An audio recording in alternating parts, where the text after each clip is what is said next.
তারা বলে যে মিলাদ পালন করেছে আবু লাহাব, এজন্য সে জাহান্নামী, সুতরাং তারা মিলাদ পালন করবে তারা জাহান্নামে যাবে। ও ভাই, আপনার এই মাথার মধ্যে তিনটে পরিমাণ কোনো বিবেক নাই?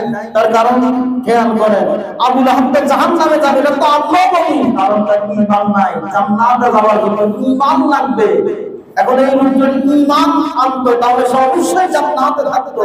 সে ঈমান না এনে বেঈমান হয়ে নবীর মিলাদে খুশি হয়ে যদি জান্নাত নিয়ে আমার খাইতে পারে, এই হাদিসের ভুল ব্যাখ্যা যারা করে, সাধারণ মুসলমানদেরকে নবীর মিলাদের বিপক্ষে যারা অবস্থান তৈরি করে দেয়, আজকের সমাজে আমাদের বুঝতে বাকি নাই, এরাই হচ্ছে আবু জাহেল, এরাই হচ্ছে নবীর চূড়ান্ত দুশমন।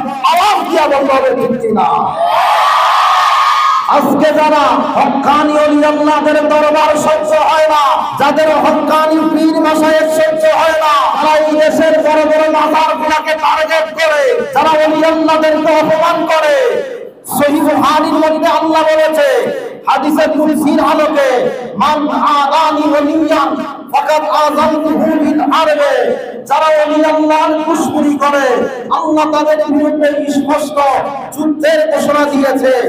আজ হোক কাল হোক, যারা হক্কানি ওলি আল্লাহর দরবারে বিরোধিতা করে, হামলা করে, এরা এমন অপমান হবে আল্লাহ এদেরকে লাঞ্ছিত করে দুনিয়া থেকে বিদায় করবে। আওয়াজ দিয়া বলেন ঠিক কিনা?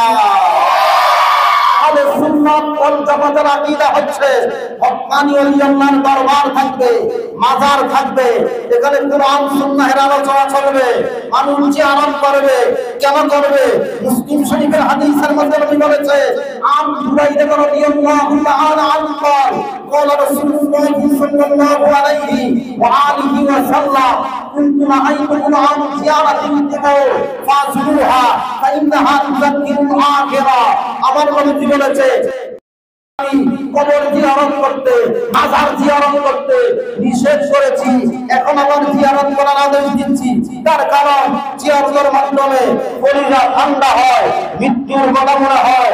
এজন্য আজকের এই কাদিয়া মসজিদ থেকে স্পষ্ট ঘোষণা ফতোয়া দিয়ে দিচ্ছি, অতীতে ওলি আল্লাহর মাজার শরীফ, নবীদের রওজা শরীফ জিয়ারত করা যায় ছিল, এখনো আছে, কিয়ামত পর্যন্ত থাকবে। এই হাদিসের বিপক্ষে যারা বলবে স্পষ্ট ভাষায় তারা ওলি আল্লাহর দুশমন, আওলাদ রাসূলের দুশমন, দেশের দুশমন, স্বাধীনতার দুশমন। আওয়াজ দিয়া বলেন ঠিক কিনা? এই সমস্ত বেয়াদবেরা যদি একটু সুযোগ পাইতো, আমার মনে হয় তারা নবীজির রওজা শরীফের মধ্যে হাত দিত। তারা পরিকল্পনায় আছে, যদি সুযোগ পায় আমার নবীর সবুজ গম্বুজ রওজা মুবারকের মধ্যে পর্যন্ত হাত দিবে। আমাদের আর বুঝতে বাকি নাই, এদের সাথে আমাদের কোনো সম্পর্ক নাই, এরা নবীর চূড়ান্ত দুশমন। আওয়াজ দিয়া বলেন ঠিক কিনা?